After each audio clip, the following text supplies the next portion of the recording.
Hey guys, Frost here. Welcome back to a new series of videos where we take a look at each and every class, trying to figure out what's the best plan, what's the best strategy to gear up your character in Phase 6 in Naxxramas.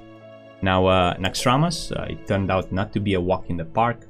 The items in Naxxramas are really great, but the competition for them, it's really high. We're going to try to figure out for each and every class to see what's the best strategy, what's the best plan to gear up moving forward towards the end of Classic, towards end game, and moving on to TBC. So today we chose as the first class the Hunter. As Hunter, it's one of my favorite classes. It's one of the classes that I will play in TBC, the class that I played in Vanilla, and this is the gear that I always dreamed of but never have it. However, I'm leveling a Hunter right now and I might start to raid with it. Now, Hunters recently received a couple of buffs. Hunters were really forgotten since Tier 2 actually, because most of Hunters right now play with 8 out of 8 Tier 2 Dragonstalker. And now it's the time to change those items. Now is the time when Hunters received buffs, buffs from Onyxia, AP, from DM Tribute. Now the ranged attack power is affected by those buffs, which is really great. They received from the Undead event the oils that you put on weapons with 60 attack powers versus demons, and it's really great. Hunters are finally competitive. Hunters can actually play and do damage in Naxxramas, and they will be invited in those raids. However, they still have the scaling problem. Hunters at the beginning of Vanilla, they scale really well with gear, and as time moves on, they kind of lose that. They cannot compete with Warlocks, Warriors, Rogues, Mages anymore. Let's get right into it. So as a Hunter, normally a 9 out of 9 Crypt Stalker would be like a dream to have. However, there are a couple of changes that can be done. So the helmet will be the Crypt Stalker headpiece with the ZG enchant. The necklace, if you have a Prestor already from Blackwing Lair, I would suggest to keep it, especially if you're Alliance. Alliance has Blessing of Kings, and Blessing of Kings scales with agility. I would recommend keeping it for now. There are other options, we'll get into that later. Shoulders, Crypt Stalker shoulders with the shoulder enchant from Sapphiron, which is 26 attack power, 1% critical strike.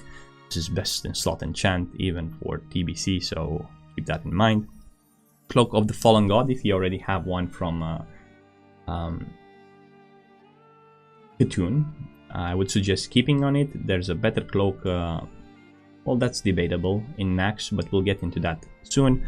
The Crypt Stalker tunic, Crypt Stalker bracers. Here you see that I have a 9 stamina enchant. There's another option if you really want to min-max hard. You can put a 1 agility enchant or 7 intellect. Probably most people that really try hard go for 1 agility. I myself prefer a 9 stamina, which is 90 health, and it does scale with other buffs. I would rather try to preserve those world buffs by staying alive.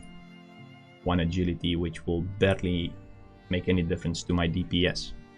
There were so many times when I almost died, and what kept me alive and made me keep my world buffs was literally 50 HP. For gloves, we have the Crypt Stalker, assuming that you do not have the Martial or the Warlord gauntlets. Martial. There we go. Those have 4% multi-shot damage. They're the best in slot for the whole content, and the problem is that if you're not ranked 12 already, there's no point in going for them. The difference between Crypt Stalker and those gloves, it's like probably 5 DPS. It's something neglectable. It's not that if you have those gloves you'll suddenly make 100 DPS more. No. So if you don't have them, I don't really recommend farming that much for them, but if you have them, consider yourself lucky and move on. Although if you have those gloves, it changes a bit the way that you gear forward. In terms of belt, Crypt Stalker, pants, Crypt Stalker leggers, there are a leather option from AQ40, but Leggings of Apocalypse, but I think that Cryptstalker are still better. The boots, Ring of Cryptstalker, Band of Reanimation, Slayer's Crest, and you notice that I have here a Drakefang Talisman. Most hunters will not have a Drakefang Talisman, but if you have a Drakefang Talisman, it gives you options in terms of what weapons to pick and how you upgrade your gear forward. It gives you options if you use on your weapon, which is Nerubian Slave Maker, which is the best item in game for hunters right now. If you use a scope plus 7 damage, or if you use the Visnik 3% hit scope. Now, right now, as you can see, I have 11 ranged hit without any points in survival. And if I take Talisman, I will be hit capped. Assuming that you don't have Talisman, we have to go here for Black Sand Breath. Where is it? There we go. Black Hand Breath, 2% crit. It's one of the best trinkets still for hunters, which is a shame. You still use a blue trinket, but it's pretty good. In terms of weapons, the best in slot for you will be King's Fall, which drops from Kel'Thuzad, and Iblis Blade of the Fallen Seraph, which drops from Instructor Razuvius. The reason is because you get 1 hit, 1 crit on both of them, plus you get decent stats. There are other options in Naxxramas. Those are really hard to get. I would say realistically, you could focus on something else, but this is the best in slot. This is what you can get. In terms of trinkets, again, Slayer's Crest, there are other options here though. There are so many other options here. Depends if you have Jum Gabar. It depends if you have the Mark of the Champion. There's a trinket called Mark of the Champion, which drops from Kel'Thuzad, which gives you 150 attack power versus undead. This is gonna be perfect. As you know, most of the mobs from Naxxramas are undead, and this is literally the best you can get. Slayer's Crest, it's probably a personal preference. I always love trinkets that are on use, but also have raw stats on them. This is like a 64 attack power passive with an ability to increase attack power by 260 for 20 seconds, and with a 2-minute cooldown where you can, in some fights you can use it even twice. That's the idea. This is, in my opinion, one of the best trinkets in Classic. However, everyone will want this. Warriors will want this, rogues will want this, hunters will want this. So I think this should be a priority if you want to gear up. In terms of weapons, if you can make sure that you can maintain a 9% crit, let's say you cannot get an Iblis Blade of the Fallen Seraph, here we can probably go for Harbinger of Doom, which is from Crash. See if we can find it here.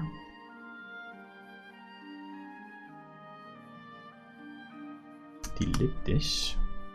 Oh, actually you can get the Claw of the Frost Worm. This is an offhand. Not a lot of people will get it, so you can probably get your hands on this one. It's slightly worse than Iblis, and it has hit, crit, and you can use it as an offhand. There we go. We already have an item from Saphiron that can be replaced if you cannot get your Iblis. This is pretty good. And if somehow you manage to maintain 9% hit instead of King's Fall, you can probably go for the Hatchet. What's the name? Hatchet of the Sundered Bone. There we go. 36 attack power, 1% critical strike, both enchanted with 15 agility. We drop down 1% hit, but we can work something else here. I still want to keep the 8% set bonus from this, so assuming that you don't have the Martial Gauntlet, we're going to take the Cryptstalker back here, and we're going to drop the Ring of the Cryptstalker for the name of the ring from Signet of the Bronze Dragonflight. Now this is an underrated ring for hunters. There we go. 24 agility at Exalted, the one from AK-40, and 13 stamina and 1% hit. This is pretty good. And we have 9% hit. Keep in mind, this is without talents in survival. And voila. Pretty good. 26.36 range crit. The talents they chose for this particular are the improved aspect of the Hawk, 5 out of 5, endurance training, unleashed fury, which gives 20% damage to your pets, 15% extra health to your pets, and 15% extra crit. I went 20 points in Beast Mastery and 31 points in Marksmanship. I'm not sure if this is the best spec. However, there are not that many humanoids in Naxxramas. There are a couple of boss fights, and there are a couple of beast fights as well. But everything else that I check here, unless you're melee weaving as a hunter, you don't really need like the savage strikes, the improved wing clip, stuff like this. Sure-footed, 3% hit if you can get it from gear. The reason why people went survival was mostly for sure-footed. So I think if you can manage your pet, if you know the boss fights, this can be a better spec than both marksmanship or survival with lightning reflexes. I think this is the spec of the future. You can test it out, you can try it out, but yeah. So a couple of changes that you can do to this are the following. Let's say the Prestor and the Cloak of the Fallen God are better if you're Alliance, but they're only better, I think, if you have world buffs. We need to pump a bit this crit because most of the hunter damage comes from those big crits. So the necklace that we're going to try to get here, it's Storm Rage necklace, which gives 2% crit. We already boosted our crit here. And then the cloak, we're gonna look for the Shroud of the Minion. If we can find it here. There we go. Shroud of the Minion, 1% crit, 50 attack power. We already have 28.30 crit. And I think if we try hard, we can push this crit chance to 30%. This is if we use the Black Hand Breath. There we go. 30% crit strike, unbuffed. It's pretty nuts for a hunter. As you can see, our hit went down by 1. It's probably from the Prestor. So you need to figure out a way to get one more hit from somewhere. It's not gonna be from the set, breaking the set. It's probably gonna be from getting the Prestor back. So Prestor, it's not that bad after all. There we go. Prestor. And we have 9 hit again. You can get hit by using on the Nerubian Slave Maker. You can get it by using a Bisnic Scope. However, this +7 damage is going to give you more damage per second, that's for sure. Now this is something that so far looks achievable. There's a lot of competition for the King's Fall. There's a lot of competition for the Iblis Blade of the Fallen Seraph. Might not be that much because people will use the swords from Kel'Thuzad. But this is relatively achievable. And I think you should focus on upgrades that are biggest for you without fighting with too many peoples. Let me know what you think, guys. This is the Hunter guide. Let me know what class you want to see next. And thank you very much for watching. Until next time, stay frosty.